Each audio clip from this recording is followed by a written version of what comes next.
Holy shit! This movie, I talked about how Halloween 5, The Revenge of Michael Myers, might be the worst in the franchise. But no, it's definitely, without a shadow of a doubt, Halloween Resurrection. This is the worst Halloween movie of all time. And believe me, there are some bad ones, so it's not like it's slim pickings, but this is just utter trash, garbage, whatever you want to use to describe this piece of shit film. This movie, believe it or not, is directed by Rick Rosenthal, who is also the same director that did Halloween 2, the actual sequel to Halloween with Jamie Lee Curtis at the hospital. And I actually really enjoy that film. That director did this? Really? Wow. So, the beginning of the movie, you get an explanation because Halloween H2O was not only a pretty good film, but it was a definitive end for the series and the franchise and the Michael Myers character, with Laurie Strode cutting his head off in the most badass hero kills the villain move ever. I love it. I love how she just nonchalantly, he's reaching for her hand and she cuts his head off, and the sound cue, the music cue, and then credits. I love it. It's such a great ending. So, of course, they undo it here. They undo it by saying that Laurie didn't really kill Michael Myers. No, no. Somehow, some way, Michael Myers, who's always been known for his quick thinking or his planning with knowing how things are going to happen, he's like Jigsaw in that way, right? Sure. He definitely planned what Laurie was going to do beforehand. Bullshit! So somehow, because he saw this, or he knew that this was going to happen, he swapped his clothes with a paramedic. He put his own mask on a paramedic, and nobody saw this, nobody noticed this, nobody noticed body-wise the difference. And so Laurie she chopped the head off of a paramedic dude, which, okay, they explained that the guy either had duct tape over his mouth or something, so he couldn't speak. Ugh, I hated this. I hated this explanation. I hate the first 5 minutes of this movie. Speaking of that, you get Jamie Lee Curtis back, and you find out that Laurie Strode has been spending the last 3 years at a hospital because not only does she have guilt for killing this poor guy, but she's waiting for Michael Myers. She's waiting for him, and she doesn't want anyone else around her to die because of her. So Michael shows up. You get the showdown. The beginning of the movie is the showdown between brother and sister. And look, I get that Jamie Lee Curtis did not want to come back for this. She did H2O to be the last one. She was promised it would be the last one. And then, because of her contract and because of how much money H2O made, she had to come back. She was forced to come back for this. And she begged the producers to kill her off. She said, "I'll only come back if you kill me off." And so they did. They did it at her request. But at the same time, I don't blame her. H2O was such a great ending, and think about how respected the franchise would have been if that was just it, and then you didn't have another movie until the newest one that came out. But no, they rushed this, and they kill her off at the beginning of the film. So that's what, 10 minutes now of this movie that I hate? She dies in a way where for some reason she kisses Michael on the lips, which is kind of weird because it's your brother.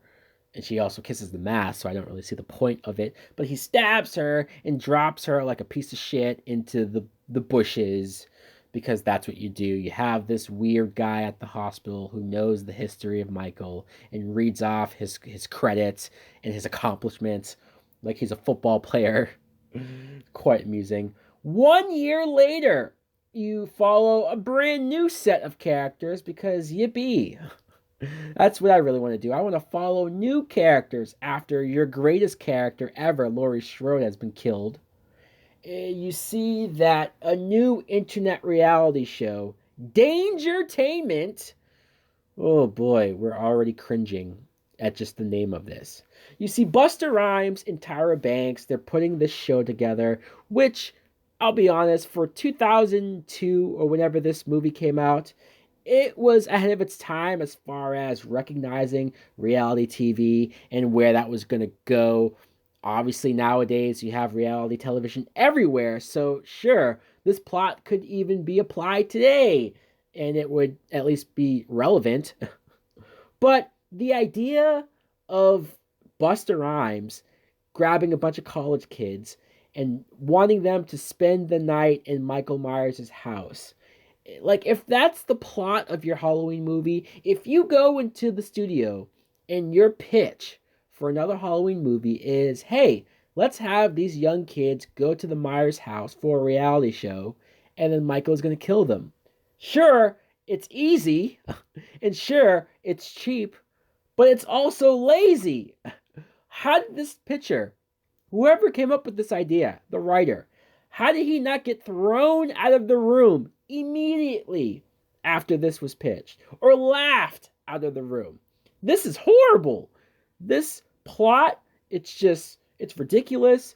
You have these cameras hooked up to their heads. You have hidden cameras all around the house. And I watched this and I've seen this plot used for multiple horror films because again, it's cheap and it's lazy. I remember one of the I think the Wrong Turn movies used this plot and just awful. It was awful then. It's awful here. The character Sarah, she's our main character, I guess. You find out that she has this online relationship or friendship. I'm not really sure.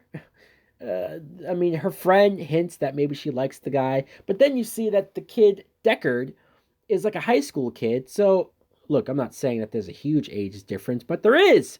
There is a age difference, and so it makes it kind of weird that she's messaging him, and he claims to be older. But I don't understand this. Why is this here? Why do we care that this Sarah girl has a relationship, kind of, sort of, with this online guy who's younger than he really is? And we go back and forth constantly of him messaging her and checking in on her. I don't care about any of this. The first kill that you see in the house by Michael is Thomas Ian Nicholas, who I know from American Pie. And he's been in a couple other stuff too, but again, I know him from American Pie. So seeing him get killed didn't mean much to me. There's a whole side plot. You find out that Busta Rhymes obviously never knew that the real Michael Myers would be here. The whole point was that he was going to dress up like a fake Michael Myers. Him and another guy was going to be a fake Michael Myers, walk around the house, scare the kids, and I guess this is supposed to gain viewers or ratings or sponsorships. What the fuck? Who thought this was a good idea? Like, if you're sitting at home or if you're watching on the computer this online reality show, I assume we would know as the audience that this is fake or that this is people pretending to be Michael, because if we don't know, then we're idiots. We would have to be idiots to not know that the purpose of the reality show is to just scare people. And maybe that's it. Maybe people do love prank shows or prank stuff online or hidden camera stuff of people getting scared. So maybe there is something to this. I just don't understand that when the real Michael Myers shows up and starts killing people, everybody thinks that it's still a part of the show. You see people clearly dying, invisibly dying, and their dead bodies are hanging there, and it's just, I guess people just assume it's a part of the show. We're constantly checking in with Deckard, who's at a Halloween party, but he's more interested in watching his online girlfriend, I guess, a part of this show. The scene when Busta Rhymes yells at Michael Myers because he thinks he's the other guy pretending to be Michael Myers, and it just, not only does this rub me the wrong way, but Michael Myers actually listens to him. Don't you think Michael would say, no, fuck you, and just kill him right then and there? But no, it's supposed to be funny because it's Busta Rhymes. Ah ha ha ha. He's yelling at Michael and telling him what to do, and then Michael listens. Ah ha ha ha. So Michael goes and he kills Tyra Banks because why not? Did anyone really feel bad when Tyra Banks died in this movie? Does anyone even remember Tyra Banks' character's name? Because I don't, and I just watched it. She gets killed, and then the group finds out that Busta Rhymes was faking this and that it is just a whole prank deal. I should mention Katie Sackhoff as the character Jennifer. I should mention her because she's the best friend to Sarah, and I like Katie Sackhoff because I've seen her in things since this. I like her in other movies, and I've seen her on just shows like her real personality. She seems like a fun person. This is one of her first films, and so I'm not going to beat her up too much. But she's really annoying. All she does is yell, and she's loud. And I guess that does sort of match her real life personality when I've seen her on like talk shows and whatnot. But it still makes me kind of cheer when she gets her head cut off. Although, in the manner that her head gets cut off, I know it's a dumb horror movie. I know I'm not supposed to care. But he uses like a kitchen knife and cuts her head off with one swoop. Wouldn't it take at least a couple of chops? Doesn't she have bones in her neck? Or maybe Michael, it's he warmed up the knife, so it's like a knife through hot butter and it goes right through bones and skin. That could be an interesting thing for a killer to do. He purposely heats up his knives so that he can easily cut limbs off and purposely easily kill people. After he cuts her head off, he kills Sean Patrick Thomas, who's one of those actors that you saw a lot in the late 90s, early 2000s in those teen movies. Remember Save the Last Dance with Julia Stiles? Well, he's the black guy. He's also the black guy, besides Busta Rhymes, in this movie, so of course he gets killed off. Deckard is messaging Sarah about what's going on. He's trying to warn her that this is real, and he's trying to tell her, "Hey, Michael is in this room. Hey, he's right behind you. Hey, look out!" And that's where you get a bunch of scenes of people ending up in the same room that he is from the party, and before you know it, all of these characters are in the same room with him watching this show like it's a party, like it's an event, and they're all cheering at some point. This is stupid. This is all very stupid. Every time they cut back to these kids and these characters chanting at them, I feel like they're trying to recreate Scream in that moment when the characters were watching Halloween, ironically enough. But that at least made sense. They were watching a movie and they were reacting the way a bunch of drunk friends would at a party watching a horror movie, where this was just annoying because you're supposed to buy that they're watching real life people being killed, but yet still reacting like that. No one's calling the cops, no one's doing anything. I guess they all think it's fake because that makes sense. Let's talk about Busta Rhymes some more. Because not only is Busta Rhymes, let's be honest, a shitty actor, I don't think anyone's really going to fight me on this and say, no, he's great. You don't know what you're talking about. He's a thespian. He should have been nominated. But it's not only that he's a bad actor and that I can't buy him in this role at all, but he fights Michael Myers. Not only fights him, but he karate kicks Michael Myers. Like he's actually making karate sounds as he's fighting him, and then he karate kicks Michael outside of a window. So he defeats Michael Myers in one-on-one combat, and he doesn't die. It's not like he bitches out Michael or gets lucky with Michael, and then Michael comes back and kills him and gets his revenge. No, he just beats up Michael, bitches him out, embarrasses him, humiliates him live on television, technically, hidden camera, and then lives to tell the story. Survives. Michael is a puss bag in this movie. He's an absolute fucktard. Not scary. Not menacing.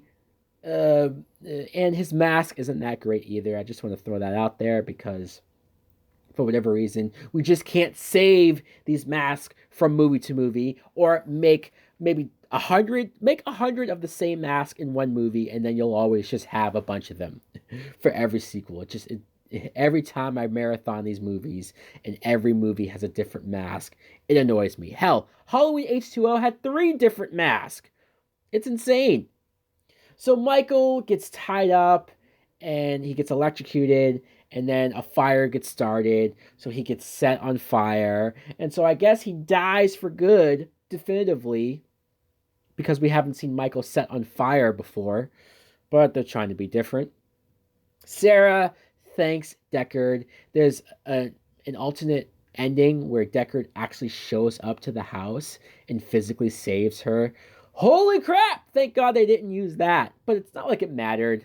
They probably should have just used that because this movie is horrible and terrible as it is. I don't care about Sarah and Deckard and whether or not she's going to hook up with an underage high school kid. I don't care. I really don't. Busta Rhymes is alive. Okay. At the morgue, the last shot of this movie is Michael Myers, his burnt up body. So he definitely got burnt up. It's not like he escaped. It's not like he somehow maneuvered out of there without people seeing. No. His dead body is charred up in the body bag. And when they unzipper it, his eyes just open. What? What? We're at the point where we've ignored the curse or the cult, the thorn storyline, where they put the curse on him and the evil, and that's what's driving him, that he's just a body made for killing. And so maybe, as dumb as that explanation is, it does at least explain why or how he survives all of these deaths. Where H2O disregarded that. H2O just made it to where, no, he's just a guy who's going after his sister and trying to kill her. So if this is a sequel to H2O, if this is a continuation to that, where there is no cult, and there is no curse, and there is no reason for him to physically survive this, why do his eyes open? Just to scare us? Because it's not scary. It makes you think, wow, this is dumb. I'm definitely not coming back for another one. But luckily, they didn't make a sequel to this. There's nowhere you could have gone with a sequel to this. They had to reboot it. They had to remake it. And they've done both. They've remade it and then they rebooted it to go back to the original. I wonder why. So guys, this is definitely, I take back almost everything I said about Halloween 5. It's still shit. But I'd rather watch Halloween 5 than watch this piece of shit film once again. This was brutal. B-R-oodle. It was bad. It was hard to watch. Let me know in the comments below, what do you think of Halloween Resurrection? Is there anyone out there within the sound of my voice that likes this movie, that's willing to defend Halloween Resurrection? Please make yourself known. Please tell me why and what you like about it. What characters do you like? What scene do you like? Why would you like Laurie Strode being killed in the first 10 minutes? Why would you like Busta Rhymes defeating Michael in hand-to-hand combat? Why would you like the online internet reality show? Thanks for watching. Like, comment, subscribe. Later.